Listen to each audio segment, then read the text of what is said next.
In times of war, men fought with weapons, but women fought with choices. What drove thousands of women to leave their homes, abandon their culture, and marry men from the other side of the battlefield?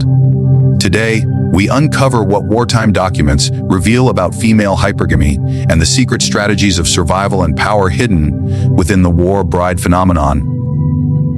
In the turbulence of war, the ordinary rules of love and union bend beneath the weight of survival. The war bride phenomenon during World War II reveals not only a demographic movement, but also a deeper psychological strategy that women adopted when confronted with scarcity, displacement, and uncertainty. Marriage became more than an intimate bond.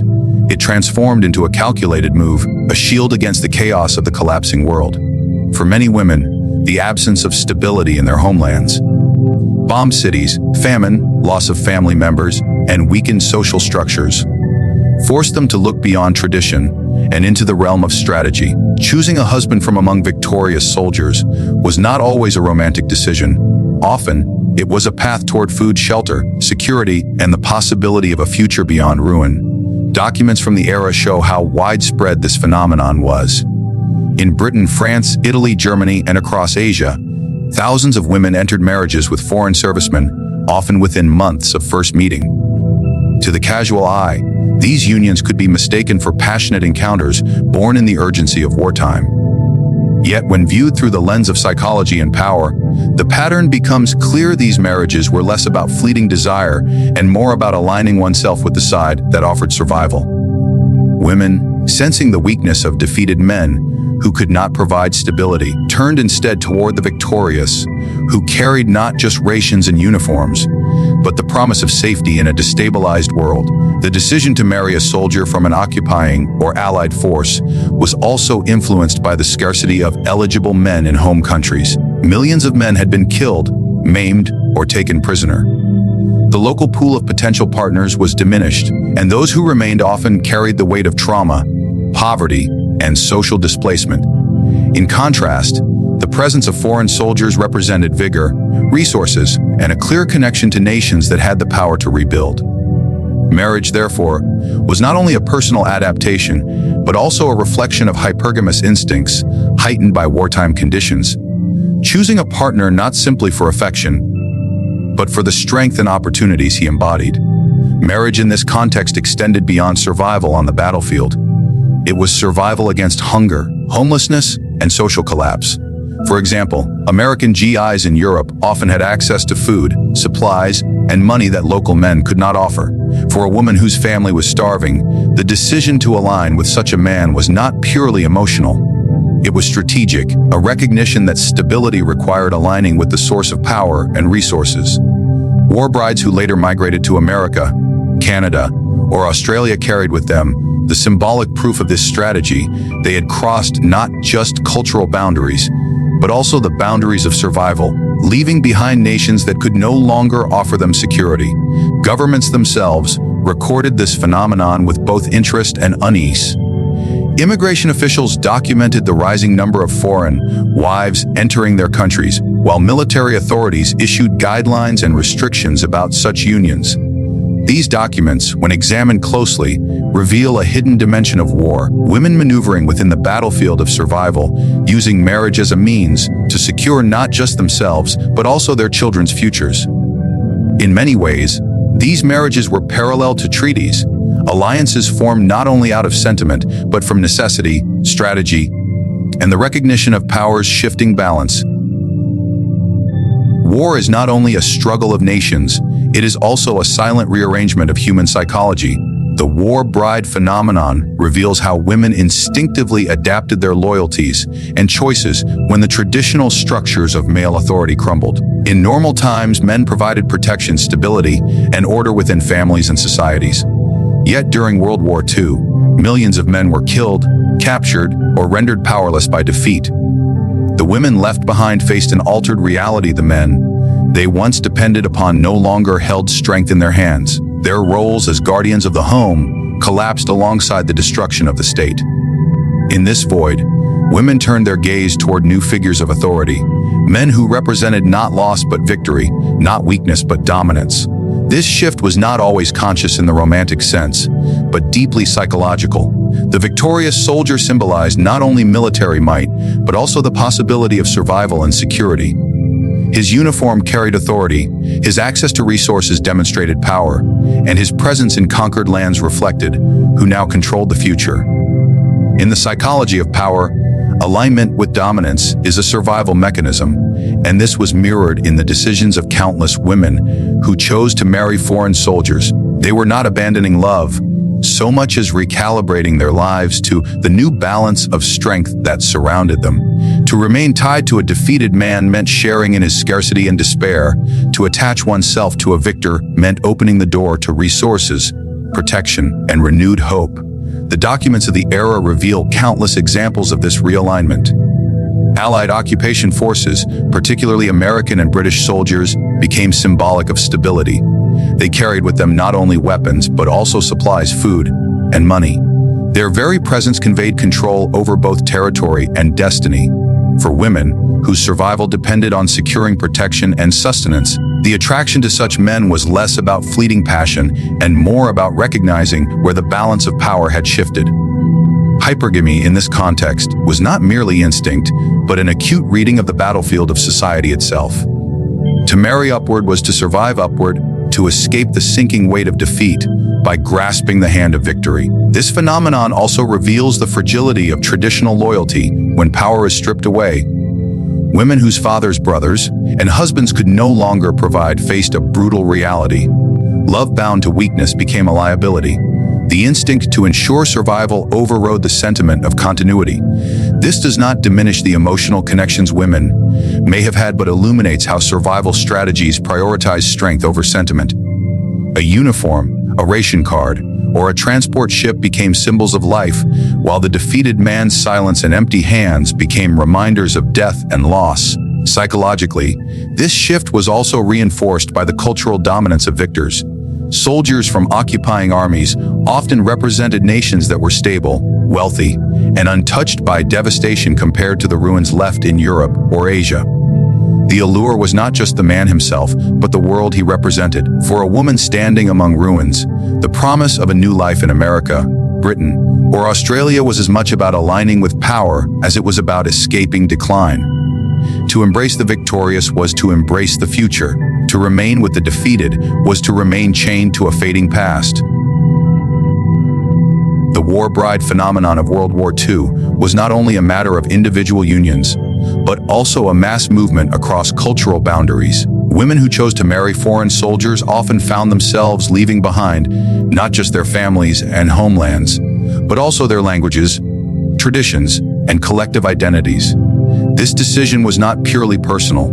It was an act of cultural abandonment in exchange for assimilation into a new order. The very choice to align with a victorious soldier meant aligning with the culture he represented, absorbing his values, and surrendering pieces of one's own heritage to ensure survival and belonging. When women departed their home countries to join their husbands abroad, they entered a space where their native customs held little authority.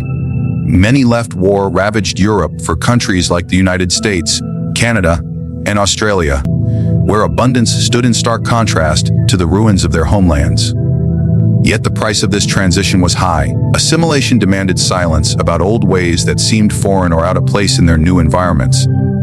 Food, clothing, language, and even religious practices were altered or abandoned in order to integrate into societies that did not always welcome outsiders. These women were not only brides but cultural migrants, shedding layers of their identity in exchange for stability. Psychologically, this act of cultural abandonment was a continuation of the survival strategy first initiated during wartime. If marriage was the first step toward survival, assimilation was the second. To cling too tightly to one's old ways risked alienation in the new land, creating isolation and suspicion. To adapt, however, was to secure the favor of both husband and host society. This explains why many war brides emphasized learning new languages quickly, adopting local dress, and raising children in the cultural norms of their husbands' nations. Documents from immigration authorities highlight this struggle, as governments often express concern about whether these women could be properly integrated into their new societies. Assimilation was not simply a personal decision, it was monitored, regulated, and even enforced. At the same time, cultural abandonment was not always complete erasure. In some cases, women preserved fragments of their heritage privately, recipes, lullabies, or religious symbols hidden within the home. But in public life, especially in the early years, assimilation dominated. This dual existence reflected the tension between memory and necessity. The war bride was both a bearer of a defeated culture and a vessel for the victorious one, embodying the transfer of power not only through marriage, but through cultural absorption. The symbolic weight of this cannot be ignored. Every war bride carried within her the story of conquest, written in domestic life. By leaving behind her own culture and taking on that of her husband, she enacted on the personal stage what nations enacted on the political one: the dominance of the victor and the erasure of the defeated. The children born of these unions became living embodiments of this assimilation, their identities shaped by the victorious culture, while only faintly echoing the heritage of the mother's past. Thus, the phenomenon of war brides reveals that war's reach extended beyond the battlefield into kitchens, schools, and families, where cultural assimilation replaced cultural continuity in the name of survival.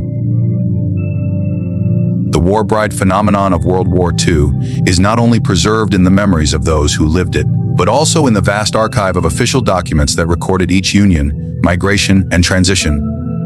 Marriage certificates, immigration petitions, naturalization files, and military records serve as silent witnesses to the scale of this movement.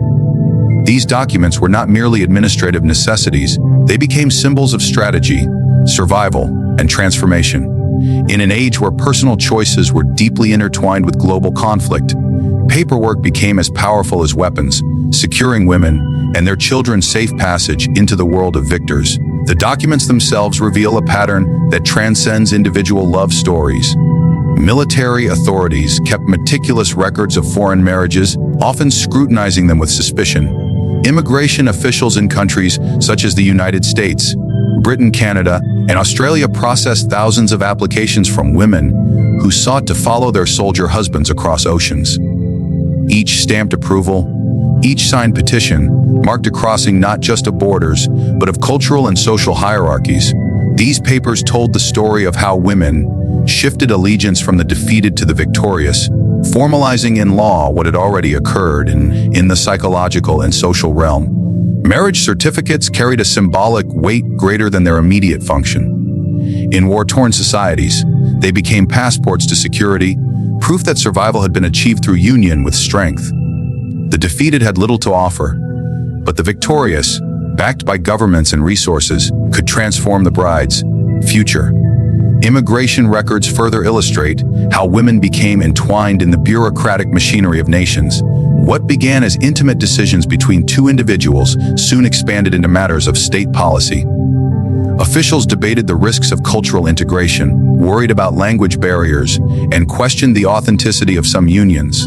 Yet despite such concerns, the documents demonstrate that governments could not ignore the tide of these marriages. They had to regulate and process them, indirectly acknowledging that war had rewritten the very structure of marriage and migration.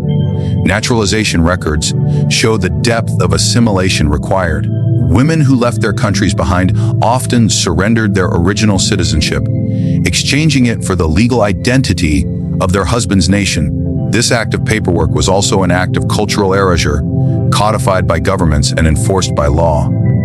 Through the stroke of a pen, a woman could cease to belong to her homeland and become the legal property of a new nation. The legal machinery made tangible the psychological and cultural abandonment already in motion. The sheer scale of documents created around the war bride phenomenon demonstrates its historical significance. In archives today, one can find ship manifests filled with names of women migrating to foreign lands, marriage records spanning multiple nations, and government memoranda expressing unease about the rapid rise of these unions. These fragments of paper form an unspoken narrative of strategy, women navigating survival through the institutions of power, translating their personal choices into official recognition by the state. In the absence of these documents, much of the phenomenon would remain hidden or dismissed as rumor, but their existence confirms that war brides were not marginal stories. They were a measurable, traceable, and undeniable outcome of global conflict. The war bride phenomenon did not end with the signing of papers or the boarding of ships. Its ripples extended far beyond the immediate years of World War II, reshaping cultural landscapes, family structures, and gender expectations for generations. The arrival of thousands of foreign brides into victorious nations altered not only demographics, but also the delicate balance between tradition and adaptation. Women who once lived in the ruins of defeat now found themselves at the heart of new societies, where their presence became both a symbol of post-war unity and a source of tension. The documents that had secured their passage were only the beginning. What followed was a process of integration, resistance, and transformation that spoke to the deeper psychology of survival and hypergamy. Communities that received war brides faced both fascination and suspicion. Newspapers in the post-war years frequently highlighted stories of foreign brides as romantic proof of wartime sacrifice. Yet underneath the celebratory tone lay anxieties about cultural blending. Families of soldiers were sometimes reluctant to accept wives from different languages, religions, or traditions, fearing they would disrupt established norms. The brides themselves carried the burden of adaptation. Many were expected to abandon their mother tongue, convert to their husband's faith, and assume the cultural habits of their new homeland. This process was often romanticized as assimilation, but in reality, it was a subtle form of erasure. The cultural legacy of their birth nations became hidden within the private walls of the home, passed down in fragments through recipes, lullabies, or whispered memories rather than openly celebrated. Children born of these unions stood at the crossroads of two worlds. They inherited the strength of their father's victorious nation, but carried within them the silenced history of their mother's defeated homeland. This dual identity created both opportunities and struggles. In some societies, they became living symbols of international unity, proof that nations once at war could reconcile in the intimacy of family. In others, they bore the stigma of difference, enduring ridicule or rejection for their mixed heritage. Schools, communities, and governments often pressured these children to embody only the dominant culture, erasing traces of the maternal past. Yet despite such pressures, the subtle transmission of identity through mothers ensured that fragments of memory, language, and custom survived in ways that no policy could fully extinguish. The war bride phenomenon also reshaped concepts of marriage and gender power dynamics. By marrying into victorious nations, women demonstrated the practical power of choice in times of instability. Hypergamy, the pursuit of security and elevation through marriage, had always existed, but in the crucible of global war it became visible on an unprecedented scale. Women's decisions, often dismissed as emotional or impulsive, were in fact deeply strategic, aligning their futures and those of their children with structures of stability. The long-term consequence was a subtle but enduring recognition of female agency within marriage, a recognition often cloaked beneath official narratives of romance and loyalty. For the nations involved, the influx of foreign brides forced governments to reckon with issues of multiculturalism and integration decades before such terms became fashionable. Policies around immigration, naturalization, and family law had to be revised and adapted, laying foundations for future debates about national identity in an interconnected world. The cultural impact of war brides thus extended into the political sphere, shaping the ways in which states viewed and regulated intimate relationships across borders. In the defeated nations, the departure of women to foreign lands was often interpreted as betrayal or loss. Communities scarred by occupation and surrender saw in the war bride phenomenon a painful reminder of vulnerability. Some narratives condemned these women for abandoning their homeland in its darkest hour, while others viewed their choices as inevitable responses to survival in a shattered world. The absence of these women also altered gender balances within their original societies, leaving behind gaps in family structures and reinforcing feelings of national humiliation. The long-term cultural memory of the war bride phenomenon remains complex. In popular media, it has been romanticized into stories of love conquering war, yet in the lived experiences of families, it carried heavier undertones of sacrifice, loss, and negotiation. The legacy is not confined to one generation. It echoes through the descendants who continue to navigate the tension between inherited cultural fragments and dominant national identities. What began as a movement shaped by war became an enduring testimony to the human capacity for adaptation, strategy, and transformation across cultural divides.